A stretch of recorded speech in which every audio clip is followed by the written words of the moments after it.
Mi madrastra siempre me llamó el bastardo frente a sus hijos, pero cuando leyeron el testamento, descubrieron que yo era el único que heredaba todo de mi padre y ellos nada. Mi historia empieza en un punto donde ya había dejado de intentar encajar. No fue de un día para otro, claro que no. Fue el resultado de años tragándome desplantes, ofensas veladas, silencios cómplices, y esa forma pasivo-agresiva que tenía mi madrastra para recordarme que yo no era parte real de la familia, sino más bien un error que mi papá se negaba a borrar del mapa. Ella no me decía hijo, no me decía muchacho, no usaba mi nombre, me decía el bastardo, así, sin asco, sin filtros, sin preocuparse por quien escuchaba o cómo me hacía sentir. Y lo peor de todo es que se lo decía también a sus hijos, los dos ángeles intocables que tuvo antes de casarse con mi padre y que crecieron repitiendo esa misma mierda como si fuera un apodo gracioso. Yo era el bastardo, el extra, el otro. Y durante mucho tiempo pensé que tenía que ganarme su respeto, que si era educado, trabajador, amable, si sacaba buenas notas o no causaba problemas, en algún punto se darían cuenta de que no era tan distinto, de que merecía estar ahí. Pero lo que pasó fue exactamente lo contrario. Entre más trataba de encajar, más me aplastaban. Mi mamá biológica murió cuando yo tenía 3 años. No la recuerdo mucho, apenas destellos vagos, una canción que tarareaba cuando me dormía, el olor del champú que usaba, su risa suave. Mi papá se volvió a casar cuando yo tenía 6, y desde ese momento las cosas empezaron a cambiar. Al principio pensé que solo era cuestión de adaptación. Ella se mudó a nuestra casa con sus 2 hijos, y de pronto todos los espacios comunes eran invadidos por juguetes nuevos, reglas nuevas, dinámicas donde yo ya no tenía lugar. Lo que antes era mi habitación terminó siendo dividida con uno de sus hijos, y después de un año me pasaron al cuarto del ático que olía a humedad y tenía una sola ventana rota que apenas dejaba entrar la luz. Decían que era para que tuviera privacidad, pero todos sabíamos que lo que querían era esconderme. Mi papá, él nunca fue malo, pero siempre fue blando. Cuando ella le decía que yo hacía demasiados ruidos, él me pedía que bajara el volumen, incluso si solo estaba respirando. Cuando ella le decía que mis amigos eran una mala influencia, él me prohibía verlos sin siquiera comprobar si eso era verdad. Y cuando le pedí ayuda para postularme a universidades, fue ella la que le dijo que mejor invirtiera ese dinero en el negocio familiar, porque yo seguramente no terminaría la carrera. Y así fue como terminé estudiando con becas y préstamos, trabajando medio tiempo en cafeterías y limpiando baños, mientras otros salían de fiesta. No me quejo de eso, no del trabajo ni del esfuerzo. Me quejo del hecho de que todo lo que me dijeron sobre la familia resultó ser una mentira. Me decían que eran mi hogar, que me querían, que todos cometemos errores, pero cuando ellos cometían errores eran confusiones. Cuando yo cometía uno era otro ejemplo de por qué no debía haber nacido. Y sí, me lo llegaron a decir así. Una vez la escuché por teléfono con su hermana diciendo, ese niño es la peor decisión que cometió tu cuñado. Le arruinó la vida desde que apareció, y lo dijo riéndose como si fuera gracioso. Lo peor es que yo estaba parado en el pasillo escuchando cada palabra. Tenía 14 años, y aún me acuerdo de lo que sentí. No rabia, no tristeza, era otra cosa, una mezcla de vacío y resignación, como si algo dentro de mí simplemente se rindiera en ese momento. Pasaron los años y terminé mi carrera. No volví mucho a casa porque, para ser sincero, no tenía a qué volver. Veía a mi padre 1 o 2 veces al año, por compromiso, por cariño, por no soltar del todo esa conexión que aún intentaba rescatar. Pero con ellos, todo era falso.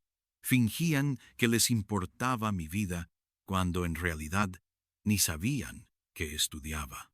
Una vez, durante una cena, uno de sus hijos, el menor, me preguntó si seguía trabajando en esa tienda de comida rápida cuando yo llevaba 2 años siendo asistente de investigación en un laboratorio universitario.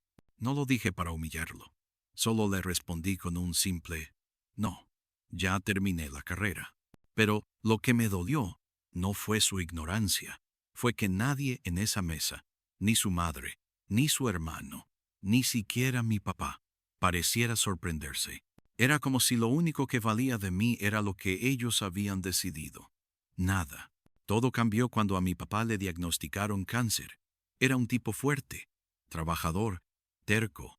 No le gustaban los médicos. No hablaba de sus dolores. Y cuando por fin aceptó ir a un hospital, ya era demasiado tarde. Le dijeron que era terminal, que tenía meses, tal vez semanas. Y fue entonces cuando me llamaron. No fue ella. Claro, fue él.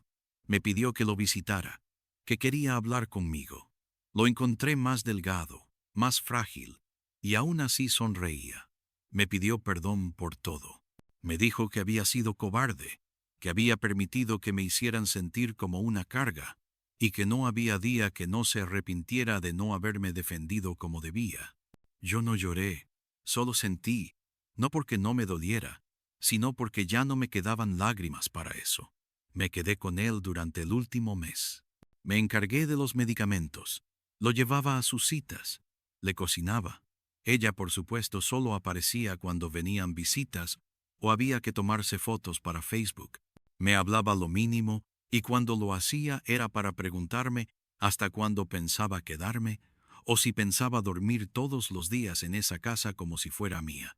Y una noche, mientras estaba en la cocina calentando sopa para mi papá, la escuché al teléfono riéndose con una amiga y diciendo: «Ese bastardo cree que por estar aquí se va a ganar algo del testamento. Pero yo ya hablé con el abogado. Todo es nuestro». Todo lo dijo con tanta seguridad que por un momento me convencí de que era verdad. Pero entonces, unos días antes de que mi papá muriera, me entregó un sobre cerrado con su firma. Me dijo que lo abriera solo si algo le pasaba, y que confiara en que él no me había olvidado. Me temblaron las manos al recibirlo, pero lo guardé. Y cuando murió, apenas horas después de esa conversación, supe que ese sobrecambiaría todo. Mi madrastra no me dirigió la palabra en el funeral, ni una palabra. Sus hijos ni siquiera me miraron. Yo era una sombra, el bastardo, el error, el que había estado ahí todos los días, pero al que igual no reconocían, el que no tenía lugar en las fotos ni en las oraciones. Pero esa historia no iba a terminar como ellos esperaban, porque lo que venía después era la parte que jamás vieron venir. Actualización 1. Pasaron 2 semanas exactas desde el funeral hasta la cita con el abogado. 14 días, donde el ambiente en la casa se volvió tan denso que se podía cortar con un cuchillo. Ella seguía actuando como si fuera la viuda devastada, dando entrevistas telefónicas a sus amigas y posteando frases trágicas en redes como si hubiese perdido al amor de su vida. Mientras yo la veía caminar por la sala abriendo los cajones del escritorio de mi padre, hurgando entre sus papeles, revisando su celular, abriendo sobres, desconectando el computador, incluso revisando debajo del colchón, como si tuviera miedo de que se le estuviera escapando algo entre los dedos. En ese momento no tenía ninguna certeza real de que decía el testamento, pero cada vez que la veía caminar como una gallina histérica, más me convencía de que mi papá no le había dejado todo como ella se anaba. Algo le incomodaba, algo la ponía nerviosa, y aunque intentaba mantener la postura frente a sus hijos, bastaba con mirarle los ojos para saber que no estaba segura de nada. Y eso, por primera vez en mi vida, me dio una sensación de poder que jamás había experimentado en esa casa. Ya no era el bastardo que toleraban porque el viejo insistía. Ahora era una amenaza real. La cita con el abogado fue programada para las 9 de la mañana, en una oficina en el centro de Houston. El edificio era uno de esos antiguos con fachada de ladrillo, alfombras rojas gastadas en la entrada y un ascensor que crujía al subir. Llegué puntual, vestido con el único traje que tenía, uno que me había comprado en Goodwill hace unos años, cuando conseguí mi primer empleo serio. No me quedaba perfecto, pero lo llevé con dignidad. Llevaba el sobre que mi papá me entregó en el bolsillo interior, aunque ya no había abierto días antes por consejo de un amigo. Contenía una copia simple del testamento con la firma de mi padre y el sello del notario. No quise creer en su totalidad lo que decía hasta tener confirmación oficial, pero desde que lo leí, no he podido pensar en otra cosa. El testamento lo dejaba todo a mi único hijo biológico, es decir, a mí con nombre completo, número de seguro social, fecha de nacimiento, todo. La casa, los ahorros, el rancho en San Antonio, las cuentas de inversión, incluso un pequeño local comercial en el sur de la ciudad, que ni siquiera sabía que mi padre tenía. Cero menciones a su esposa, cero menciones a sus hijastros, nada. Solo yo, él y yo. La primera en llegar fue ella. Bajó de un carro lujoso que probablemente seguiría pagando por años, con gafas oscuras y ese aire de superioridad que siempre cargaba encima como si fuera perfume. Llevaba un vestido negro ajustado, unas sandalias de tacón rojas con piedras brillantes y el cabello peinado como si fuera a recibir un premio. Caminaba como si estuviera entrando a un desfile, no a la lectura del testamento de su marido muerto.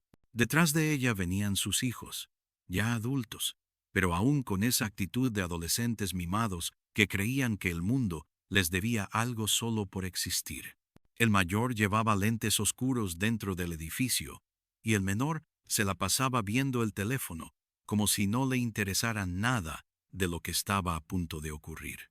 Cuando me vio, ella apenas me dirigió una mirada rápida y me soltó sin más.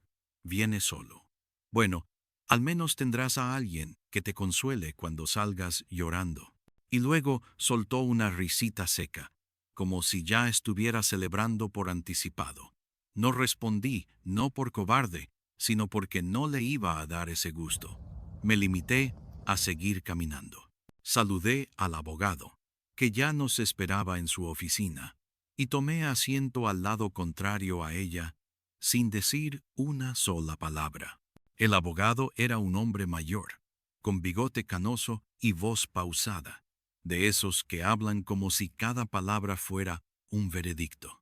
Nos explicó que tenía en sus manos el testamento original firmado meses antes por mi padre en presencia de 2 testigos y debidamente legalizado. Abrió una carpeta, se acomodó los lentes y empezó a leer. Las primeras líneas eran de introducción, donde se mencionaba el nombre de mi padre, la fecha en que redactó el documento y su intención clara de dejar sus bienes en manos de quien considero el único merecedor de ellos, por su lealtad, sacrificio y amor incondicional. Noté cómo ella comenzó a moverse inquieta en su silla, como si esa sola frase ya le molestara. Y entonces llegó la parte que destruyó por completo la farsa que había sostenido durante años. Designo como único heredero y beneficiario de todos mis bienes, cuentas, propiedades, inversiones y activos a mi hijo biológico, nombre completo de Lope, nacido el fecha, hijo de nombre de mi madre, a quien reconozco como el único descendiente con derecho legal y emocional sobre mi legado. Después de eso, el silencio en esa oficina fue sepulcral. El hijo mayor soltó un que está leyendo, con la voz entrecortada como si acabara de despertarse de un sueño. El menor se quedó con la boca abierta y el teléfono en la mano temblando. Y ella simplemente se congeló. No dijo nada. No hizo una escena. No gritó. No protestó. Pero se le fue la sangre de la cara. Y por un momento juré que iba a desmayarse. El abogado siguió leyendo. Detalló cada propiedad, cada cuenta, cada vehículo, incluso una pequeña colección de monedas antiguas que mi padre tenía en una caja fuerte en el sótano. Todo, absolutamente todo, era mío. Ni una sola línea para ella, ni una sola palabra para sus hijos, ni una mención cero. El abogado terminó de leer y preguntó si alguien tenía dudas o pensaba impugnar. Ella respiró hondo. Se acomodó las gafas oscuras y dijo en voz baja: «Esto es un error. Mi esposo nunca me haría esto». Pero en sus ojos se notaba que sabía que no había error, que mi papá lo había planeado todo con premeditación, en silencio, sin darle a ella ni siquiera la oportunidad de reaccionar antes de que fuera tarde. Los hijos se levantaron furiosos, diciendo que todo era una conspiración, que iban a demandar, que iban a buscar otro abogado. El mayor incluso dijo: «Ese maldito bastardo lo manipuló mientras estaba enfermo». Y ahí sí me paré. No grité, no les lancé nada en la cara, solo me puse de pie y dije: «No lo manipulé, lo cuidé. Estuve ahí mientras ustedes jugaban a ser familia en Instagram. Ustedes no lo vieron ni una sola vez en los últimos 3 meses. Yo sí. Y con eso me fui. No quise quedarme para verlos discutir, ni para recibir amenazas vacías. Caminé hasta el carro que renté y me senté al volante con las manos aún temblando. No era felicidad. No era venganza aún. Era algo más profundo. Era como si después de toda una vida cargando con la etiqueta del bastardo, por fin me la hubiese arrancado del pecho con una navaja. Y, aunque sangrara un poco, por primera vez sentía que podía respirar. Pero lo que ellos no sabían era que esto era solo el comienzo. La verdadera humillación aún estaba por llegar. Actualización 2. Pasaron apenas 3 días desde la lectura del testamento hasta el velorio formal de mi padre, y lo que se suponía debía ser un acto solemne, respetuoso y sereno, terminó siendo la escena más hipócrita, cínica y descarada que he tenido que presenciar en toda mi vida. Desde que entré al salón funerario, ya sabía que me iba a encontrar con una función montada por ella, la misma que hasta el último día se refería a mí como si fuera una presencia indeseable en su mundo perfecto. Había mandado a imprimir carteles con la cara de mi papá, flores blancas por todos lados, un proyector mostrando fotos seleccionadas exclusivamente donde solo aparecían ella, sus hijos y él. En todo el montaje, en todo ese desfile de recuerdos editados, yo no existía. Como si no hubiese pasado navidades enteras ahí, como si nunca hubiese estado en esa casa, como si jamás me hubiera sentado a su lado en el porche mientras tomábamos limonada viendo el atardecer. Yo había sido borrado como si fuera una mancha que estorbaba en su versión de los hechos. Y lo peor es que nadie, absolutamente nadie, decía nada. Todos seguían su narrativa como si fuera la única real. Me mantuve al fondo la mayoría del tiempo, no porque me sintiera menos, sino porque sabía que no valía la pena arruinarle su teatrillo.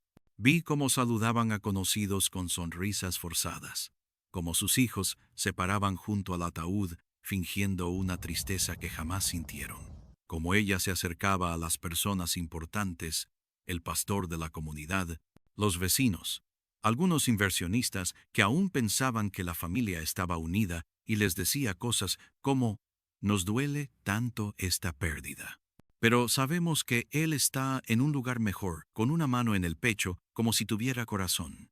Y no sé si fue la rabia o el cansancio acumulado, pero llegó un punto en el que no pude seguir tragándome todo eso. Me acerqué al ataúd cuando nadie lo esperaba. Caminé despacio, sin mirar a nadie, ignorando los susurros que comenzaron a oírse. Apenas avancé.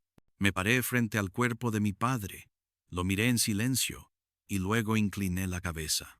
No lloré, no por falta de dolor, sino porque ya había llorado todo lo que podía en privado. Le hablé en voz baja, apenas un murmullo, y le dije que cumplí, que hice lo que me pidió, que cuidé de él hasta el final y que lo perdonaba, incluso por haber sido débil cuando más lo necesité. En ese instante, ella se acercó con una falsa preocupación dibujada en la cara, como si quisiera fingir que estaba reconociéndome como parte de ese momento. Me tocó el brazo y me soltó con esa voz suya empalagosa y manipuladora: «Gracias por venir. Sé que él habría querido que estuviéramos todos juntos como familia». Y ahí sí, no me contuve.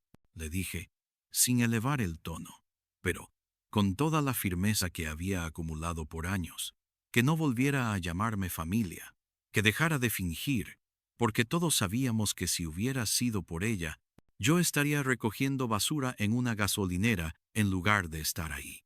Sus ojos se abrieron como si no esperara que le respondiera, y con el mismo gesto de asco con el que me veía cuando era adolescente, dio un paso atrás como si yo la estuviera contaminando. Fue entonces cuando las cosas empezaron a salirse de control. El hijo mayor, ese mismo que me golpeó cuando tenía 12 años porque me creía mejor que ellos, se acercó y con una mezcla de rabia y vergüenza me gritó que no tenía derecho a hablarle así a su madre, que yo no era nadie, y que ni siquiera era sangre legítima. Y eso fue lo que encendió la chispa que faltaba. Me giré hacia él, me acerqué hasta que quedamos cara a cara, y le dije que yo podía no ser legítimo según sus estándares pero que yo estuve ahí, cuando su madre se largó con sus amigas, mientras mi padre vomitaba sangre, que yo fui el que lo llevó de emergencia al hospital cuando ellos estaban en la playa haciéndose selfies, que yo limpié su cama, cociné para él, lo abracé cuando no podía respirar por las noches y que si alguien no tenía derecho a nada, eran ellos. ¿Por qué lo abandonaron? Porque solo aparecieron cuando olieron herencia, porque jamás lo quisieron y mucho menos lo respetaron. Ella, viendo que la situación se le escapaba de las manos, intentó darme la vuelta al discurso delante de todos. Dijo en voz alta que yo solo cuidé de él para manipularlo y quedarme con todo, y que ese testamento era el resultado de un cerebro enfermo y débil al que se le lavó la mente. Las miradas se clavaron en nosotros. El pastor frunció el ceño. Algunos invitados se removieron incómodos. Fue en ese momento donde decidí que ya no tenía nada que perder.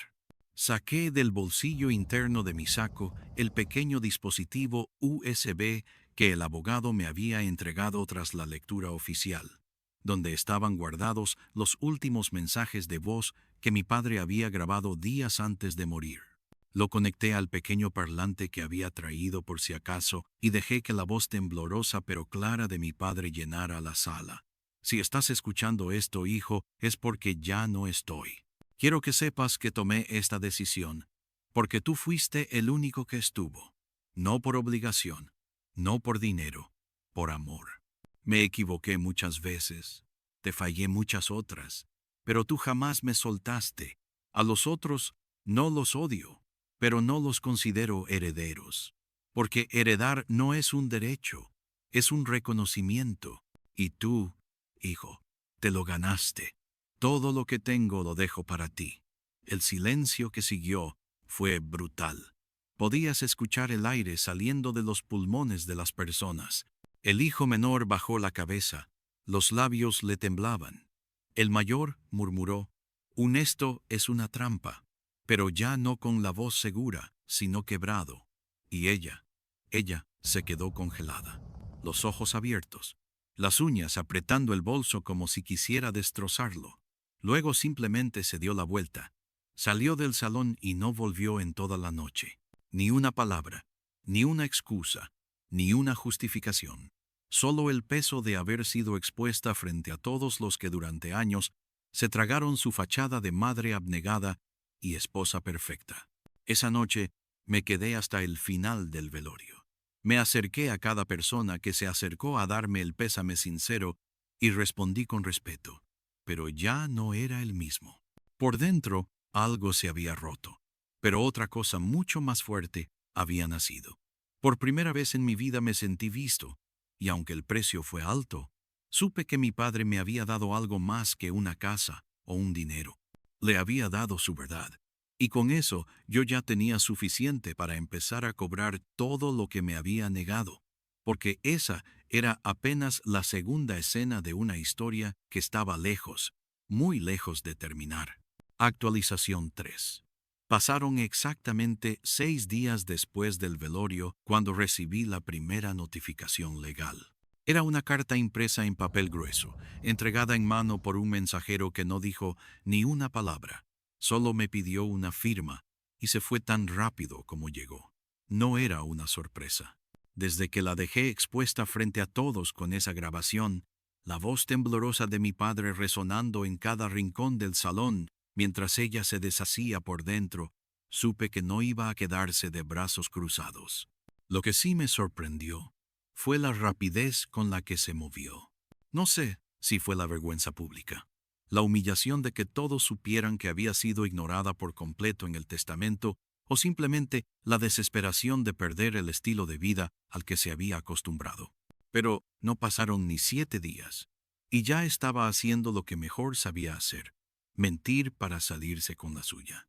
La carta, como me imaginaba, no era más que una amenaza envuelta en lenguaje legal. Estaba buscando impugnar el testamento por influencia indebida, alegando que yo, como único beneficiario, había manipulado emocionalmente a mi padre en sus últimos días para que cambiara el testamento original y la dejara fuera. Decía que mi presencia en la casa, mis atenciones médicas, mi cercanía durante su enfermedad habían sido parte de una estrategia para aislarlo de su familia y tomar el control de sus decisiones, que el testamento anterior, según ella, los incluía a todos, y que el documento actual no era más que el resultado de una mente débil, enferma y manipulada. El abogado que firmaba la demanda era uno de esos tiburones locales que siempre se prestaban para casos sucios, y el cheque era grande. Ni siquiera se molestaron en ser sutiles. Me estaban atacando por ser el hijo que cuidó a su padre, cuando nadie más lo hizo. Pero lo que no sabía, y eso fue lo que me dio ventaja, es que mi padre no había redactado ese testamento de la noche a la mañana. No lo hizo en la cama, ni en un momento de delirio, ni bajo presión. Lo había preparado un año antes, cuando recién había recibido el diagnóstico. Él sabía que se venía algo fuerte, y aunque lo escondió de todos durante meses, también sabía lo que su muerte iba a desatar entre los que tenía cerca. Por eso dejó todo documentado: cada reunión con el notario, cada papel firmado, cada testigo que estuvo presente.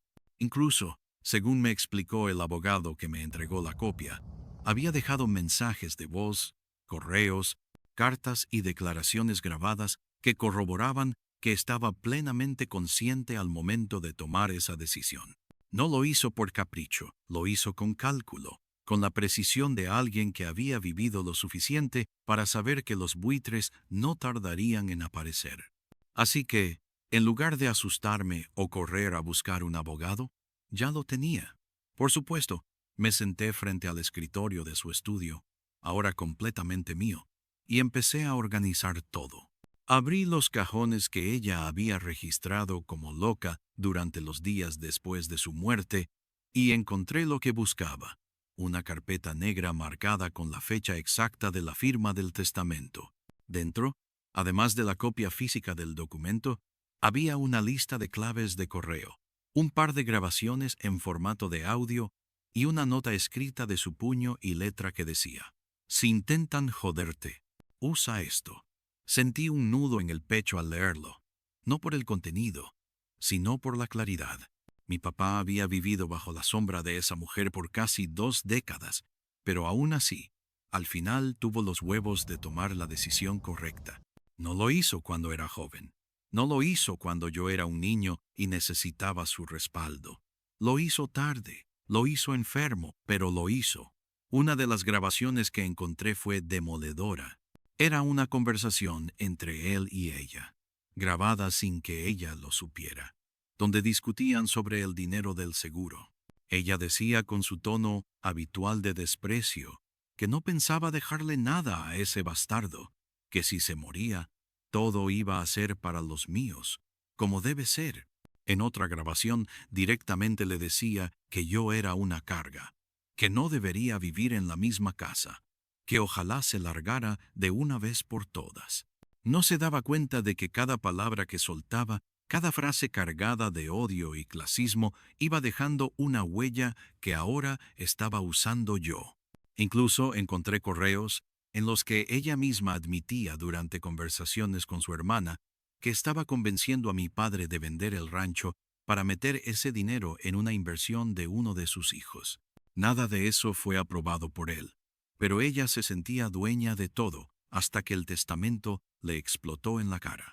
Junté todo ese material, lo empaqueté en una carpeta con el título Defensa Total y se lo entregué a mi abogado.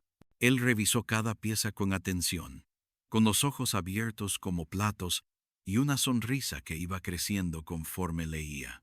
Me dijo que estaba blindado, que ella no tenía cómo ganar, que si insistía en llevar esto a juicio, iba a salir más que humillada, arruinada, que cualquier juez decente la iba a destruir en cuanto se presentaran las pruebas de que su intención nunca fue proteger ni cuidar a su esposo enfermo, sino vaciar sus cuentas. Y aunque esa confirmación me tranquilizó, no fue suficiente, porque una cosa era defender lo que era mío, y otra muy distinta era dejar que esa cabrona se saliera con la suya con el cuento de víctima. Por eso hice algo más. Fui al banco donde mi padre tenía su cuenta principal y solicité la auditoría completa de movimientos del último año. Lo que encontré no me sorprendió. Transferencias regulares a tarjetas que no estaban a nombre de él, gastos en hoteles de lujo mientras él estaba internado, retiros masivos días antes de que le diagnosticaran la enfermedad. Todo eso coincidía con viajes que ella publicaba en sus redes como escapadas espirituales. Con esa información en mano, además de asegurarme de que el testamento se mantendría intacto, abrí una nueva carpeta con otro título, Contrademanda, porque si ella pensaba hacerme perder el tiempo, yo iba a asegurarme de que cada minuto que me hiciera gastar en este proceso le costara a ella 10 veces más. Mientras tanto, la casa ya era oficialmente mía. Cambié las cerraduras, saqué las fotos de ellos del pasillo principal y recuperé mis propios recuerdos. Cuadros que ella había escondido, álbumes que pensaba tirados, cartas de mi madre que encontró años atrás y que nunca me entregó. Cada objeto que reencontraba era como reconstruirme a mí mismo. Y lo mejor de todo fue verla, llegar un día, plantarse frente a la puerta con sus 2 hijos y exigir entrar, porque esa casa era de su familia. Yo salí, los miré con calma y les dije, sin pestañear, ustedes tienen 30 días para sacar sus cosas. Y ya van 27. Me miraron como si no entendieran que el juego había cambiado, como si no les entrara en la cabeza que yo ya no era ese niño del cuarto del ático. Ya no. Ahora era el dueño de todo lo que ellos pensaban que les pertenecía y no había nada que pudieran hacer para evitarlo. Actualización 4. Pasó poco más de un mes desde que les advertí a la cara que tenían 30 días para sacar sus mierdas de la casa. Y aunque esperé que pusieran resistencia o que armaran alguna escena, lo cierto fue que terminaron saliendo en completo silencio, tragándose su orgullo con cajas en la mano y miradas que ya no sabían dónde esconderse. El día que llegaron por última vez a recoger lo que quedaba, algunos muebles baratos que habían traído, unas bolsas llenas de ropa vieja y un par de televisores que juraban ser suyos, aunque los recibos dijeran lo contrario.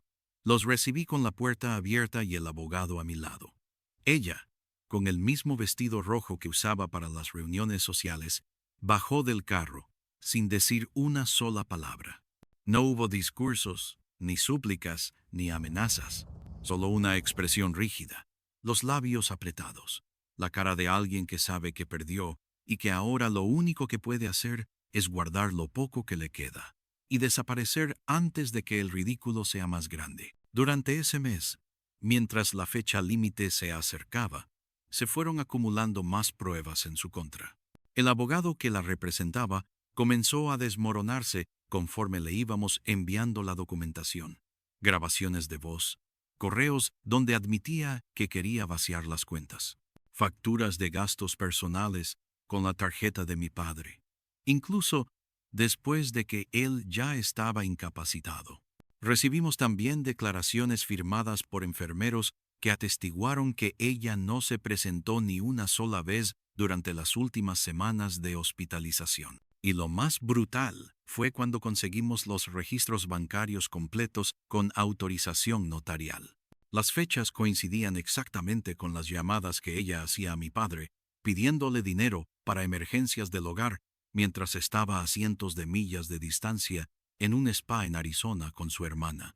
Cuando todo eso se puso en manos del juez que llevaba el proceso, la resolución fue casi inmediata. No solo se confirmó la validez total del testamento y se archivó su intento de impugnación como infundado, sino que además su abogado presentó una renuncia formal. Según su nota, ya no quería representar a alguien que estaba ocultando información deliberadamente y manipulando la narrativa con falsos argumentos emocionales. Ella se quedó sin abogado, sin casa, sin respaldo y lo peor, sin dignidad, porque en medio de su desesperación intentó cambiar la estrategia. Pasó de la altanería inicial a una actitud supuestamente conciliadora. Me escribió un correo, uno de esos redactados con diccionario de sinónimos para sonar más educada de lo que era, donde me decía que entendía que las cosas habían salido de una forma inesperada para todos y que estaba dispuesta a llegar a un acuerdo amistoso donde cada parte pudiera beneficiarse sin recurrir a medidas extremas. Me ofrecía renunciar a la herencia si yo accedía a compensarla por los años de matrimonio y dedicación que había entregado al lado de mi padre. Según ella, ese acuerdo debía incluir una suma que compensara el rol maternal que intentó ejercer conmigo. Casi vomito leyendo esa frase, no solo por la hipocresía, sino porque tuve que leer 2 veces para convencerme de que realmente había tenido el descaro de escribir que intentó ejercer un rol maternal. No le respondí directamente. En lugar de eso, reenvié el correo a mi abogado y le pedí que preparara una respuesta legal, corta y precisa, donde dejáramos claro que no íbamos a negociar absolutamente nada, que el testamento era final, legal y no estaba sujeto a revisión, que no existía base alguna para compensación de ningún tipo, que las pruebas en su contra, documentadas, firmadas, registradas, eran suficientes para que, si yo quería, pudiera presentar cargos por administración fraudulenta de recursos durante la enfermedad de mi padre, y que si volvía a contactarme de manera directa, íbamos a tomar medidas formales. Esa respuesta la recibió 2 días después. No volvió a escribir. El hijo mayor, por otro lado, decidió hacer algo aún más patético. Empezó a publicar en redes sociales indirectas disfrazadas de mensajes filosóficos, diciendo cosas como: la familia no se mide por papeles, sino por amor o a veces. Los itres se disfrazan de corderos y se aprovechan del dolor ajeno. Un par de amigos en común que aún quedaban en el vecindario me mandaron capturas muertos de la risa, porque la gente ya sabía la verdad. No solo por el testamento, sino por lo que había pasado en el velorio, por los documentos que se habían filtrado gracias a un conocido mío que trabajaba en prensa local y que, sin mencionarme, escribió una nota detallando el caso de un hombre enfermo que dejó todo a su hijo biológico tras años de abandono familiar. Ella juró que iba a demandar al periódico por difamación, pero como la nota no usaba nombres ni lugares exactos, no pudo hacer nada. Se tragó su rabia como tragó su fracaso, en silencio y con la mandíbula apretada. Durante ese tiempo me dediqué por completo a reorganizar la casa. Vendí algunos muebles que ella había traído y usé ese dinero para restaurar parte de la cocina original que había sido destruida por sus renovaciones de buen gusto, que más bien parecían sacadas de una telenovela barata. Volví a colgar los cuadros de mi madre, limpié el viejo porche donde solía sentarme con mi papá. Recuperé algunos adornos que ella había guardado en cajas como si no valieran nada. Cada rincón que rehabilitaba era como una pequeña victoria, no por nostalgia, sino por justicia, porque esa casa que durante años fue usada como un escenario de falsa familia feliz, ahora volvía a tener historia real, y esa historia empezaba por mí. Pero eso no fue todo. Con la validación del testamento, el banco me liberó el acceso total a las cuentas. Fue entonces cuando revisé una inversión que mi padre había hecho años atrás y que estaba a nombre de una pequeña propiedad rural al sur del estado, un terreno que él compró antes de casarse con ella y que había mantenido a su nombre por fuera del matrimonio. Nadie sabía de ese lugar. Era un rancho pequeño, pero productivo, con tierra fértil y maquinaria básica. Lo visité un fin de semana. Hablé con el encargado que todavía vivía allí, un señor mayor que conocía a mi padre desde hacía más de 40 años. Y cuando le conté quién era yo, me abrazó como si lo conociera de toda la vida. Me dijo que mi papá hablaba de mí más de lo que yo imaginaba, que decía que yo era lo único que había hecho bien, que se arrepentía de haberme dejado solo tanto tiempo, pero que sabía que algún día iba a recomponer todo. Esa noche, sentado en ese rancho bajo el cielo abierto, rodeado de árboles y silencio, supe que esa historia ya no era una tragedia, era otra cosa. Era un ajuste de cuentas que se había venido cocinando en silencio durante años, y que, aunque la rabia seguía ahí, ya no me dominaba. Lo que venía ahora no era solo cerrar capítulos, era dejar claro que esta vez el bastardo no solo había sobrevivido, había ganado. Actualización 5. Pasaron 6 meses desde que el juez cerró el caso con una resolución que dejó claro que todo, absolutamente todo, me pertenecía. Se sentía irreal principio después de haber crecido en esa casa, sintiéndome como un huésped al que toleraban solo por compromiso de haber vivido años bajo las miradas de desprecio, los comentarios disfrazados de bromas crueles, los silencios cargados de juicio y las cenas donde mi existencia era tratada como un error mal editado en una foto familiar. Ahora estaba ahí parado con las llaves en el bolsillo y los documentos a mi nombre, viendo cómo la historia daba un giro tan drástico que ni siquiera yo podía creerlo de él todo. Y no era solo el aspecto legal o económico, era algo mucho más profundo. Era la paz brutal de saber que había ganado sin arrastrarme, sin mendigar, sin suplicar respeto. Lo había hecho con pruebas, con memoria, con paciencia y sobre todo con la verdad de mi lado. Durante ese medio año, reconstruí más que una casa. Me reconstruí a mí. Eliminé cada rastro de ella. Las cortinas color pastel que odiaba, pero que usaba para fingir calidez. La porcelana que se empeñaba en mostrar como si fuera herencia europea, cuando en realidad venía de un maldito outlet en Dallas, y sobre todo los marcos con fotos familiares que me excluían como si yo nunca hubiera formado parte de ese teatro. Los tiré todos, no con rabia, sino con esa sensación limpia de quien por fin puede decidir que se queda y que se va. Pinté las paredes, arreglé la madera podrida del porche, reinstalé la mecedora vieja de mi padre y cada noche me sentaba ahí con una cerveza fría, viendo cómo el sol se escondía igual que lo habíamos hecho juntos años atrás. A veces pensaba en lo irónico que era todo. Él había tardado tanto en defenderme, pero al final lo hizo de la forma más contundente con su firma, con un testamento que no solo era legalmente válido, sino emocionalmente devastador para quienes pasaron años creyendo que podían aplastarme sin consecuencias. Ella, por su parte, desapareció del mapa por un tiempo.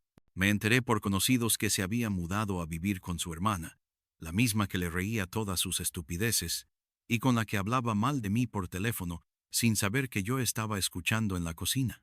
Perdieron todo lo que creían asegurado: casa, acceso a las cuentas, estabilidad y, lo más importante, reputación. Porque aunque intentaron recuperar su círculo social con el cuento de que habían sido víctimas de una manipulación emocional, la verdad ya se había filtrado. En este país, una vez que los documentos salen a la luz, no hay vuelta atrás. Y aunque no se diga abiertamente, la gente empieza a tratarte distinto. Te saludan con cautela, te evitan en reuniones, te miran con esa expresión incómoda de quien no quiere estar asociado a una historia manchada. Ella lo notó, lo sintió, y por eso intentó regresar al ataque por una vía diferente. Un día cualquiera, mientras estaba organizando unos papeles en el estudio, el mismo que ella había llenado con diplomas falsos y libros que ni había leído, recibí un correo de una cuenta nueva. Al principio, no lo abrí. Sospechaba que era otra estrategia para molestarme, pero después de pensarlo un rato, lo abrí con calma. Era ella, más mesurada, más derrotada, con un tono de víctima tan repulsivo que me dieron ganas de reír. Decía que entendía que las cosas se habían descontrolado y que su reacción había sido producto del shock emocional por la pérdida de su esposo. Me hablaba como si de repente le hubiera salido un alma compasiva. Decía que sus hijos estaban sufriendo las consecuencias y que todo se estaba volviendo insostenible. Me pedía no una compensación directa, sino una ayuda temporal para poder reubicarse, asegurando que no estaba buscando dinero fácil, sino una oportunidad de empezar de nuevo. Terminaba el mensaje diciendo que esperaba que si yo realmente había perdonado a mi padre, también pudiera perdonarla a ella. No le respondí, ni lo pensé 2 veces. Cerré el correo, lo reenvié a mi abogado por si se requería dejar constancia, y volví a mi rutina como si nunca lo hubiera leído. No porque no tuviera nada que decirle, sino porque entendí que lo peor que podía hacerle en ese punto era no prestarle atención. A ella, que se alimentaba del drama, del conflicto, de tener a alguien a quien atacar, la indiferencia era el castigo más poderoso, porque no había nada que la desarmara más que darse cuenta de que ya no era importante ni siquiera como enemiga. Y así lo dejé, en silencio, en la nada. Pero no todo terminó ahí. Una semana después, el hijo menor, el que siempre repetía lo que ella decía, el que me llamaba parásito cuando éramos adolescentes, vino a buscarme. Llegó sin avisar, se paró frente a la puerta y esperó hasta que salí. Tenía la cara caída, la ropa arrugada y una actitud completamente distinta a la arrogancia con la que había caminado por esa misma entrada años atrás, como si fuera el heredero natural. Me dijo que solo quería hablar, que no venía a reclamar nada, que había entendido muchas cosas, que ahora veía claro, que su madre les había mentido durante años, que había usado su rencor contra mí para manipularlos a todos, que lo sentía. Lo dijo con la voz quebrada mirando al suelo. Me pidió que lo dejara hablar, que necesitaba decirme algo que su mamá jamás se atrevió a contarme, y ahí fue cuando me soltó la bomba. Me dijo que antes de morir, mi padre había intentado reconciliarse de verdad, que le había dicho a ella que quería dejarles algo pequeño a sus hijos adoptivos, no porque lo merecieran, sino porque quería cerrar todo en paz. Que ella se negó, que le gritó que nada de lo que tenía se iba a ir para ese bastardo, y su karma de mierda, que ella misma lo convenció de no incluir más nombres en el testamento, que le dijo que, si lo hacía ella misma, lo dejaría solo en sus últimos días, que usaría todos los medios para destruir su reputación, que si era necesario lo acusaría de maltrato, que lo amenazó con arruinar su memoria si no obedecía. Y eso fue lo que lo empujó a cerrar todo, a blindar todo legalmente sin decir una palabra. Me quedé en silencio, no por pena, sino porque esa confesión me confirmó algo que había intuido siempre, que ella nunca fue solo cruel conmigo, sino también con él. El hijo menor me pidió perdón. No le dije que lo perdonaba, tampoco lo insulté. Solo le dije que tenía que cargar con lo que hicieron, que todos tuvimos opciones, que mientras yo trabajaba y luchaba por sobrevivir en un sistema que nunca me dio tregua, ellos lo tenían todo y lo desperdiciaron, que si realmente quería redimirse, lo hiciera trabajando sin esperar nada de mí. Me estrechó la mano y se fue. Y con eso supe que de una forma u otra ya no quedaba nada pendiente. No les debía ni una explicación, ni una respuesta, ni un gesto de compasión. Esa noche me senté de nuevo en el porche, como ya era costumbre. Miré el rancho, la casa restaurada, los papeles firmados. Pensé en todo lo que había perdido, pero también en lo que había recuperado. Y no pude evitar sonreír con ese tipo de sonrisa que no es de alegría plena, sino de certeza, de saber que aguanté lo peor, que me insultaron, me humillaron, me empujaron al margen y que aún así terminé con las llaves de la casa, con el nombre limpio y con la frente en alto, porque al final el bastardo resultó ser el único que no necesitó robar nada para quedarse con todo. Actualización final. Pasó un año completo desde aquella primera cita en la oficina del abogado. Un año desde que ella me miró con esa sonrisa podrida de confianza falsa, segura de que saldría caminando con todo lo que había construido mi padre, mientras yo me quedaría de pie, con las manos vacías, como tantas veces antes. Y sin embargo, fue exactamente al revés. Ahora que ha pasado el tiempo, que las emociones ya no me tienen con el pulso acelerado y el estómago hecho nudo, puedo decir con absoluta claridad que cada momento, cada humillación, cada vez que escuché la palabra bastardo como si fuera una condena escrita en mi frente, me preparó para esto, para resistir, para aguantar, para cobrar. En los últimos meses no volví a tener noticias de ella, ni correos, ni llamadas, ni cartas disfrazadas de disculpas. Lo supe por terceros, gente que vivía cerca de su hermana, personas que aún recordaban su apellido con una mezcla de lástima y desprecio. Decían que estaba viviendo con lo justo, que había vendido algunas joyas falsas como si fueran reales, que se había ofrecido para dar clases de decoración de interiores en un centro comunitario, aunque nunca tuvo preparación formal en nada. Lo intentó todo desde vender productos milagrosos por redes, montar un canal de YouTube con consejos de vida emocional, el cual fue abandonado a las pocas semanas cuando los únicos comentarios que recibía eran de gente llamándola estafadora. Supongo que debe ser difícil pasar de creerse la reina de la casa a darse cuenta de que nadie te sigue cuando ya no hay dinero ni fachada que sostenga tu ego. Pero lo más bajo aún estaba por llegar. Una tarde de otoño, mientras yo trabajaba desde casa revisando contratos de arrendamiento del local comercial que heredé, ese que ni siquiera sabía que era parte de los bienes de mi padre, me llegó una carta impresa sin remitente visible. Al principio pensé que era publicidad, pero al abrirla lo supe de inmediato. Era su letra a mano, temblorosa, como si la hubiese escrito entre lágrimas o con las manos frías de rabia. Decía que estaba pasando por un momento difícil, que sus hijos la habían dejado sola, que no tenía ingresos estables y que las personas le daban la espalda por culpa del chisme malintencionado que yo había permitido que se extendiera. No me culpaba abiertamente, pero entre líneas estaba claro que me responsabilizaba de su caída.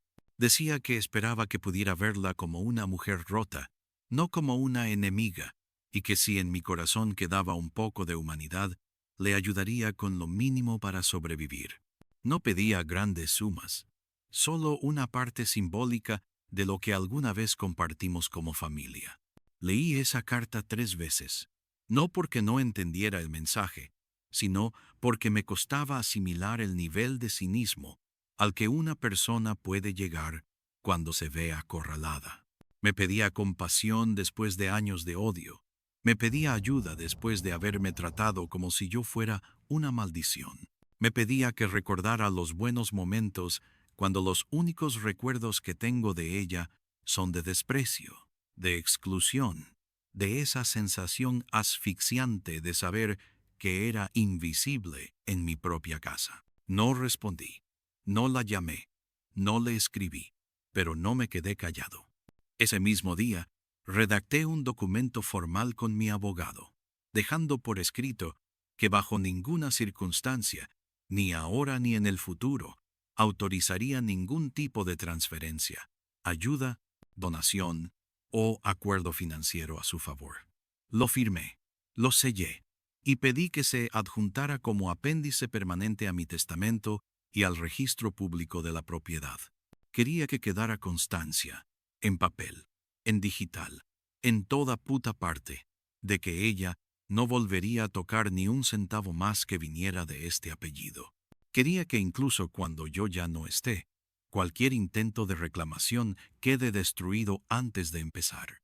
Y no fue por rencor, fue por justicia, porque hay personas que necesitan aprender que el daño que causaron no se borra con una lágrima o una frase escrita a mano cuando ya no tienen a quien más joder.